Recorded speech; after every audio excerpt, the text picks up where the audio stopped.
Welcome to my channel. இன்னைக்கு நாம chicken kurma எப்படி செய்யறதுன்னு பார்க்க போறோம்.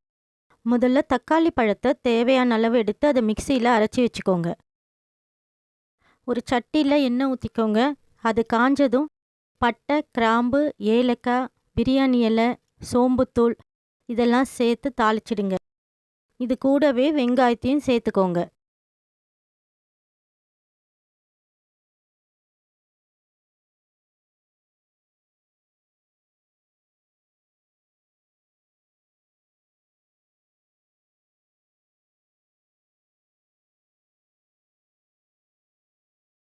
வெங்காயம் நல்லா வதங்கின உடனே அதில் இஞ்சி பூண்டு விழுது சேர்த்துக்கோங்க.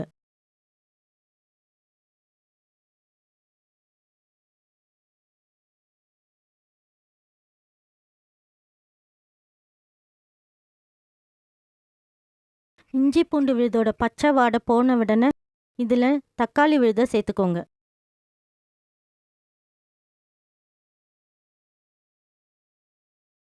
தக்காளி விழுது நல்லா வதங்கணும். அதில் கொஞ்சமாக உப்பு சேர்த்துக்கோங்க. அப்போ தக்காளி நல்லா வதங்கிடும். இப்போ இது நல்லா வதங்கிருச்சு. நாம் இதில் இப்போ சிக்கனை போடுறோம்.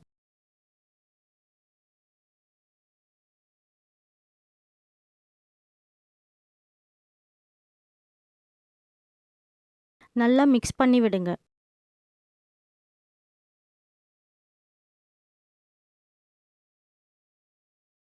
இப்போ இதில் உருளைக்கிழங்க சேர்த்துக்கலாம்.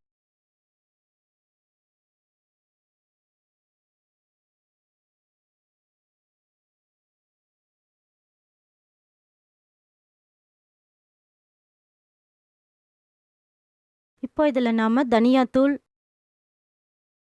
மஞ்சள் தூள், சீரகத்தூள், மிளகு பொடி, மிளகாய்த்தூள் இதெல்லாம் சேர்த்து நல்லா மிக்ஸ் பண்ணி விடுங்க.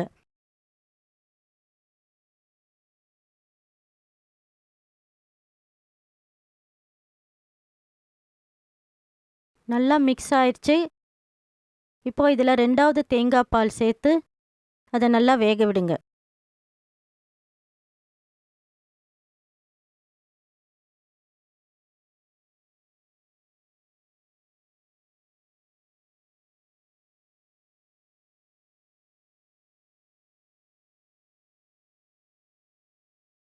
இப்போ இது நல்லா வெந்து நல்லா கொதிக்குது.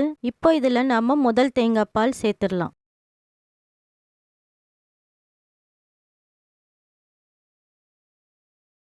இப்போ இதோட குழம்புக்கு தேவையான அளவு சால்ட்டையும் போட்டுருங்க.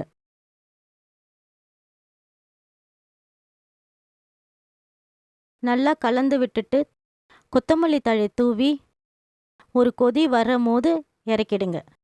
ரொம்ப டேஸ்டான சிக்கன் குருமா ரெடி ஆயிடுச்சு. இதை சாதத்துக்கு, சப்பாத்திக்கு, பரோட்டாக்கு வச்சு சாப்பிட்டா ரொம்ப டேஸ்ட்டாக இருக்கும்.